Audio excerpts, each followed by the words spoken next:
মার্কিন president Donald Trump Iran ও ইসরায়েলের মধ্যে যুদ্ধবিরতি হতে যাচ্ছে বলে ঘোষণা দিয়েছিলেন, কিন্তু ইরান এখনও বিষয়টি নিশ্চিত করেনি।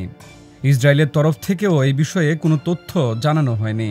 তবে ট্রাম্পের ঘোষণার পরও ইরাকে অবস্থিত 4টি সেনা ঘাঁটিতে হামলা হয়েছে।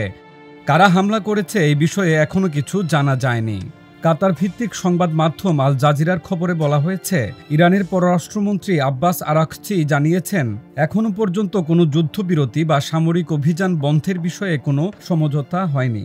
তিনি সামাজিক যোগাযোগ মাধ্যম এক্সে লিখেছেন, তবে যদি ইসরায়েলি রেজিম আমাদের জনগণের বিরুদ্ধে তাদের অবৈধ আগ্রাসন স্থানীয় সময় ভোর 4টার মধ্যে বন্ধ করে, তাহলে আমাদের আর পাল্টা প্রতিক্রিয়া চালানোর কোনো ইচ্ছা নেই।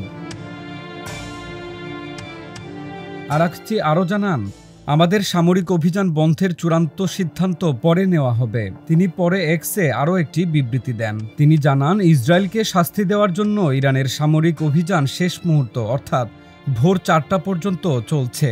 তিনি বলেন, সব ইরানির সঙ্গে আমিও আমাদের সাহসী সশস্ত্র বাহিনীকে ধন্যবাদ জানাই, যারা দেশের প্রতিরক্ষা নিশ্চিত করতে শেষ রক্তবিন্দু পর্যন্ত প্রস্তুত ছিল এবং শত্রুর যে কোনো হামলায় জবাব দিয়েছে শেষ মুহূর্ত পর্যন্ত।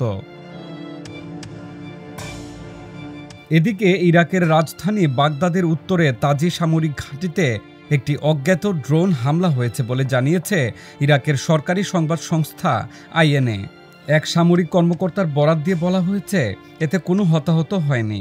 এর আগে ড্রপসাইট নামের অনুসন্ধানমূলক সংবাদ মাধ্যম এক্সে ওই ড্রোন হামলার দৃশ্যের ভিডিও প্রকাশ করে। এতে তাজি ঘাঁটিতে বিস্ফোরণের দৃশ্য দেখা গেছে। অন্যদিকে ইরানের তাসনিম সংবাদ সংস্থা জানিয়েছে, বাগদাদ আন্তর্জাতিক বিমানবন্দরের ভেতরে থাকা ভিক্টোরি বেস কমপ্লেক্সে ড্রোন হামলা চালানো হয়েছে। এটি যুক্তরাষ্ট্রের সাবেক সামরিক ঘাঁটি ছিল।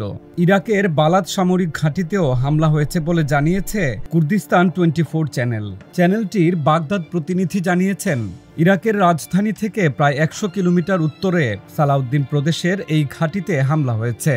তবে এখন পর্যন্ত হতাহত বা ক্ষয়ক্ষতির কোনো খবর পাওয়া যায়নি। তাসনিমের এক প্রতিবেদনে বলা হয়েছে, বালাদ ঘাঁটির ভেতরে 2টি বিস্ফোরণের শব্দ শোনা গেছে। এই ঘাঁটি আগে ইরাকে যুক্তরাষ্ট্রের দ্বিতীয় বৃহত্তম সামরিক ঘাঁটি ছিল। এছাড়া বাগদাদ ভিত্তিক আল সুমারিয়া টেলিভিশন জানিয়েছে, ইরাকের ইমাম আলী ঘাঁটির রাডার সিস্টেমে হামলা হয়েছে। তবে কারা এই হামলা চালিয়েছে তা উল্লেখ করা হয়নি। ইমাম আলী ঘাঁটি ইরাকের ধিকার প্রদেশে অবস্থিত।